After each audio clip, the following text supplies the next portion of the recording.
ప్రభువైన యేసు క్రీస్తు యొక్క పరిశుద్ధ నామంలో మీ అందరకు అమలాపురం హౌసింగ్ బోర్డు క్రీస్తు సంఘము మరియు కాకినాడ బాపూజీ నగర్ క్రీస్తు సంఘముల తరపున సత్య సువార్త అనే మా సువార్త కార్యక్రమాలకి స్వాగతం తెలియజేస్తున్నాను. ఇవాళ ధ్యానాంశం ఏంటంటే, నీవు మంచివాడవైతే.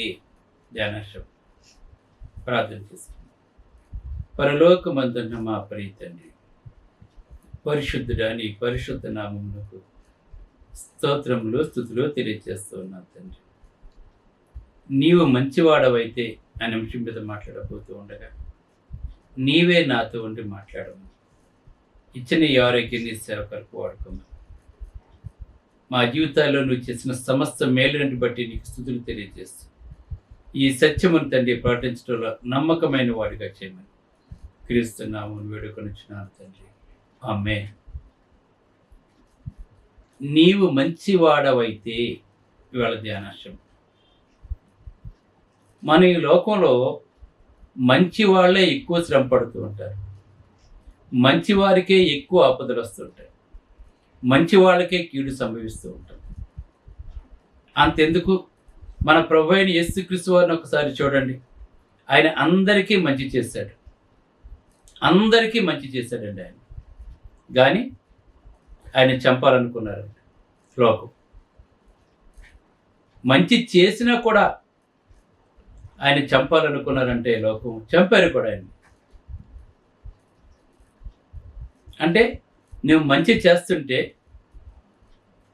నీ వెనకాల చెడు కీడు నిన్ను తరుముతూ ఉంటుందండి.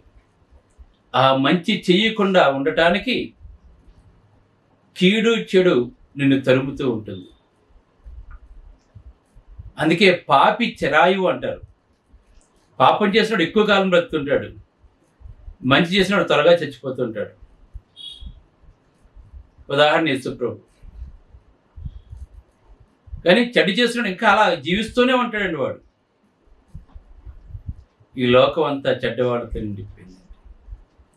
మంచికి చోటు లేకుండా చివరిగా మొత్తం ఏదో ఒక రోజున మొత్తం అంతా కూడా చెడుతో నిండిపోతుందండి.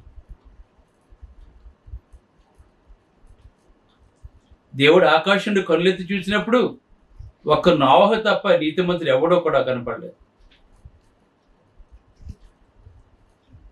ఉదాహరణ తెలియజేస్తాను చూడండి. మంచి వాళ్ళకి ఎటువంటి కష్టాలు వస్తాయి, ఎటువంటి శ్రమలు వస్తాయో, ఎటువంటి బాధలు వస్తాయో నేను మీకు తెలియజేస్తున్నాను. నీ ఒకవేళ హేబేలు అయితే అనుకుందాం, హేబేలు స్థానంలో నీవు ఉన్నావు అనుకో. హేబేలుకి ఏమొచ్చింది? ఒక కయ్యను ఉన్నాడు వెనక. హేబేలు మంచి చేస్తున్నాడు, దేవునికి ఇష్టమైన కార్యాలు చేస్తున్నాడు, దేవునికి ఇష్టమైన అర్పణ చేశాడు. కానీ వెనకాల ఎవడున్నాడు? ఒక కయ్యను ఉన్నాడు. మంచి చేసినందుకు ఏం చేశాడు? చంపేశాడు. మంచికి వచ్చే ఫలితం అది లోకంలో. కానీ బైబిల్ అయితే నీతిమంతుడైన హేబేలు విశ్వాసమును బట్టి హేబేలు కయీను కంటే శ్రేష్టమైన బలి దేవునికి అర్పించిన ఉంటుంది. అక్కడ నీ విశ్వాసం అయితే, నువ్వు కనుక హేబేలు అయితే కయీను లాంటి వాళ్ళు నీ వెనకాల ఉంటారు. చూసుకొని వాళ్ళ చంపడానికి వెనకాడదండి.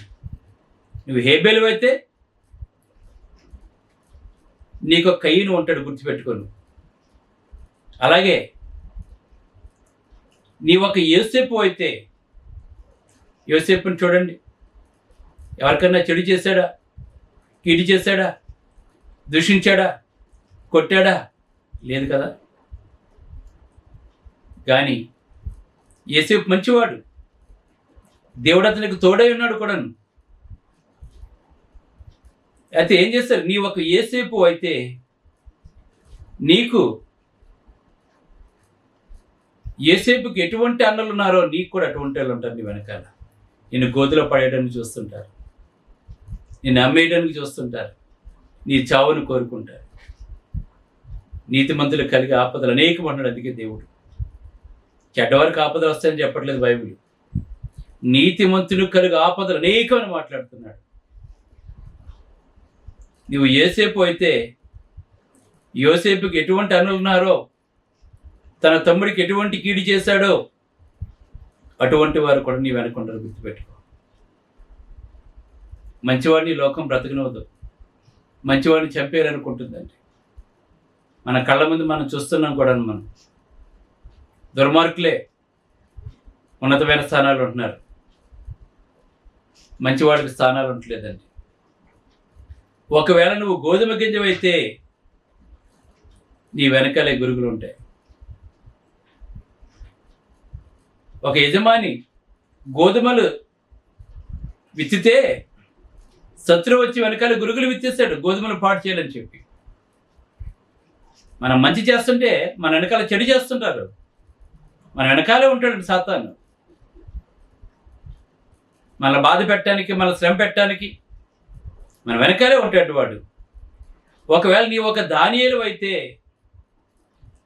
నీకు ఒక సింహబోన్ ఉంటుంది.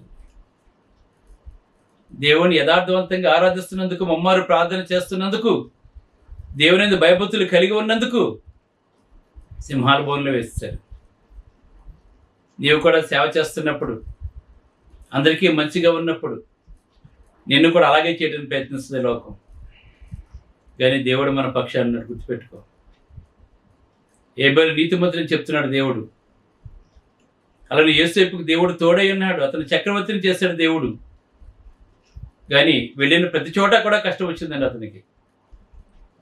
నీ వెనకాలే కీడు చెడు పరిగెత్తుకుంటూ వస్తే నేను తరుముతూ ఉంటాయి అవి.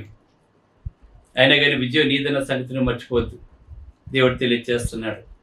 ఒకవేళ నువ్వు షడ్రకు, మెషకు, అబేద్నెగో అయితే నీకు ఒక అగ్నిగుండం ఉంటుందండి అదర. నేను అందులో పడేసరి తీసుకెళ్ళి చూడండి, వాళ్ళని చూడండి, ఎక్కడ పడేసరి తీసుకెళ్ళి. నేను చావనైనా చేస్తామని చెప్పారు తప్ప వాళ్ళు. ఈ మండుచున్న వేడిమి గల అగ్నిగుండం నుంచి కాపాడటకు మా దేవుడు సమర్థులని చెప్పాడండి. ఇటువంటి బలమైన నమ్మకాన్ని మనం కలిగి ఉన్నట్లయితే సింహాంబోలు ఏం చేయదు, అగ్ని కూడా మనల్ని ఏమి చేయదండి. అంత గొప్ప దేవుడు మన దేవుడు అండి. కానీ వెనకాల తరుముకుంటూ వస్తుంటాయి ఇవన్నీ కూడా. నీ ఒక దావీదు అయితే గోలియాతుని గెలవాలి, అటువంటి శ్రమలు గెలవాలి. గెలిచిన తర్వాత సౌలు అటువంటి చంపడానికి తరుగుతూ ఉంటాడు మేలు చేసినందుకు. ఎన్నిసార్లు చంపాలనుకుంటే సౌలు, అతను ఏం చేశాడు? మేలు చేశాడు, ఫిలిష్తీయుల చేతుల నుంచి కాపాడాడు. అర్ధరాజ్యం ఇచ్చి కుమార్తె నుంచి పెళ్లి చేస్తాడు. పెళ్లి చేసిన తర్వాత కూడా తను చంపాలని చెప్పి అనుకున్నాడు. చాలా జాగ్రత్తగా జీవించాలి. అందుకే పావుల మధ్యకు దేవుడు చెప్తున్నాడు, మనల్ని ఈ లోకంలోకి పంపించే ముందు శిష్యులు ఏమన్నా తెలుసా, తోడేళ్ల మధ్యకి నేను మిమ్మల్ని పంపిస్తానని చెప్పాడు. ఈ లోకంలో తోడేళ్ళు ఏం చేస్తుంటాయి? చీల్చి చెండాడేస్తుంటాయి, కీడు చేస్తుంటాయి. తోడేళ్ళ స్వభావమే కీడు చేయటం, చంపటం. తోడేళ్ల మధ్యకి నేను మిమ్మల్ని పంపిస్తున్నాను, పాముల వలె వివేకులను, పావురు వలె నిష్కపట్లు ఉండమని చెప్పాడు. మన ఇటువంటి వారి మధ్యనే జీవిస్తున్నాం. మన చుట్టూ ఆపదలు పొంచుంటే మన కొరకు మంచిగా స్థానం లేని లోకంలో మనం జీవిస్తున్నాము. అయినా సరే దేవుడు మనకు తోడుకుంటాడు. అలా నీ ఒక మొర్దెకై అయితే రాజు ప్రాణాలతో కాపాడాడండి మొర్దెకై. కానీ నువ్వు మొర్దెకై అయితే ఒక హామాను ఉంటాడు, గుర్తుపెట్టుకో. నీకు కిడి చేయడానికి, నేను ఉరికమ్మ ఎక్కించడానికి సిద్ధపాటు చేస్తాడు హామాన్లు ఎట్లు ఉంటారు. కానీ దేవుడు తప్పించాడా లేదా? మనల్ని కూడా దేవుడు అలాగే తప్పిస్తుంటాడు. నీ ఒకవేళ ఏలియావైతే యెజెబెల్ లాంటి రాణులు ఉంటారండి, ప్రవక్తలను చంపించేసి. యెజెబెల్ ఒక అధికారంలో ఉన్నటువంటి వాళ్ళు ఉంటారండి. వాళ్ళు సేవను పాడు చేసేవాళ్ళు, విగ్రహారాధన ప్రోత్సహించేవాళ్ళు ఉంటారండి. వాటన్నిటిని తట్టుకుని ముందుకు సాగిపోవాలి మనం. ఒకవేళ నీ మోషేవైతే అడ్డగించే పరువులు ఉంటారు మనకి. అందుకే దేవుడు తెలియజేస్తున్నాడు, నీవు కూడా వారి వంటి వాడు అయితే వారితో ఉన్న దేవుడే నీతో కూడా ఉంటాడు, గుర్తుపెట్టుకో. వారిని కాపాడే దేవుడే నిన్ను కూడా కాపాడుతుంది, గుర్తుపెట్టుకో. కానీ నేను తరుముతూ ఉంటారు, మంచి చేసేవాడిని తరుముతూ ఉంటారు, మంచి చేసేవాడికి హాని చేస్తుంటారు, మంచి చేసేవాడికి కీడు జరుగుతూ ఉంటుందండి ఈ లోకంలో.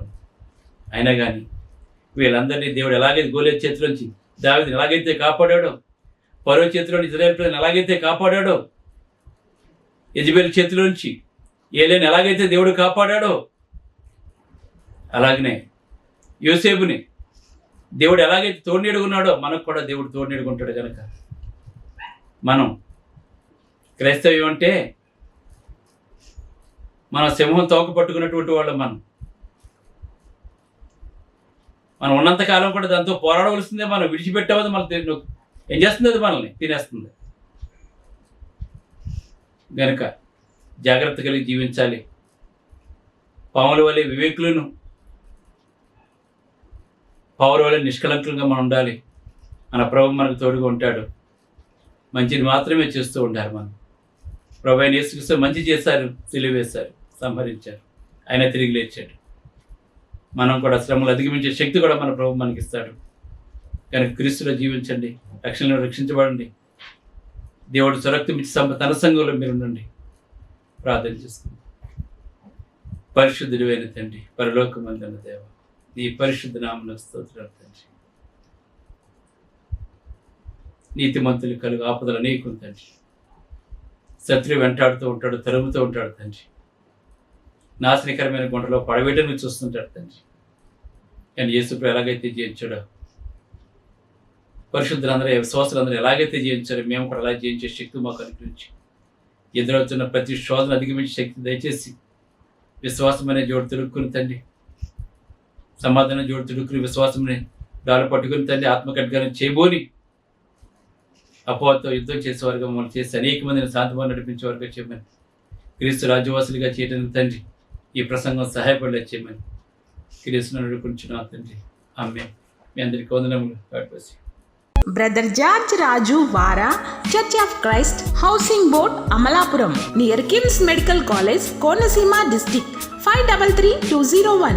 Mobile number 9848730355, 92933 Email ID georgerajuvara@gmail.com. Website www.helpingforpoor.com.